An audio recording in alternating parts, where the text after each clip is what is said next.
अंतर्राष्ट्रीय कूटनीति में जिसकी लाठी उसी की भैंस होती है, लेकिन अर्दोगान के पास ना तो लाठी है और ना ही भैंस, लेकिन फिर भी वो बड़े बड़े हसीन सपने पाले बैठे थे।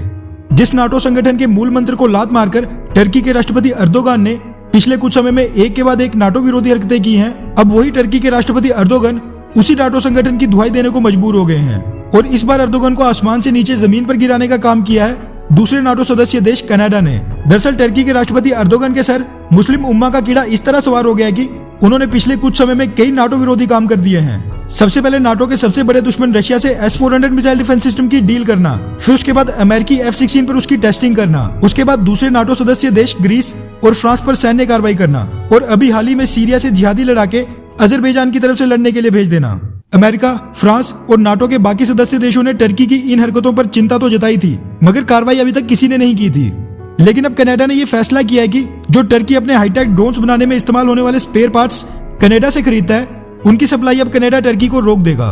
कनाडा ने कहा है कि आर्मेनिया और अजरबैजान युद्ध में टर्की के ड्रोन्स के इस्तेमाल की वीडियो फुटेज सामने आ रही है और इन सभी हमलों में कई सिविलियन लोग भी मारे जा चुके हैं। ऐसे में कनाडा टर्की को अब से कोई भी ड्रोन टेक्नोलॉजी मुहैया नहीं करवाएगा। अब ये टर्की के लिए बड़ा झटका था, क्योंकि उसने अपने कई आर्म ड्रोन्स अजरबैजान के समर्थन में भेज दिए हैं और इस समय वो खुद भी फ्रांस और ग्रीस के साथ जंग के दरवाजे पर खड़ा है। और दूसरी तरफ 2 दिन पहले ही आर्मेनिया ने भी टर्की पर मिसाइल हमले की धमकी दे दी है। ऐसे में ये ड्रोन्स जो आर्मेनिया अजरबैजान के युद्ध में अपना जलवा दिखा रहे हैं, उनकी अचानक प्रोडक्शन रुक जाना टर्की के लिए एक बड़ा नुकसान है। इसलिए अब टर्की का राष्ट्रपति अर्दोगान, जो 2 दिन पहले ग्रीस और फ्रांस दूसरे नाटो देशों को नक्शे से मिटाने की धमकी दे रहा था, वो अब कनाडा के आगे गुहार लगा रहा है कि कनाडा का ड्रोन्स के स्पेयर पार्ट्स रोकने का फैसला नाटो संगठन के सिद्धांतों के खिलाफ है और कनाडा जल्द से जल्द ड्रोन टेक्नोलॉजी की सप्लाई टर्की को शुरू करे। टर्की को अमेरिका द्वारा स्टेल्थ फाइटर जेट F-35 के प्रोग्राम से बाहर निकालने के बाद उस पर यह दूसरी बड़ी कार्रवाई है।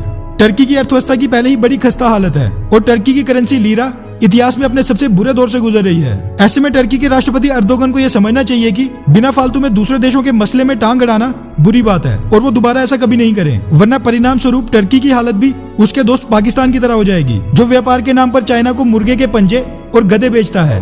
खैर, वैसे आपकी इस बारे में क्या राय है, नीचे कमेंट करके जरूर बताएं।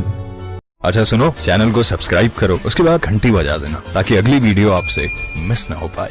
Thank you.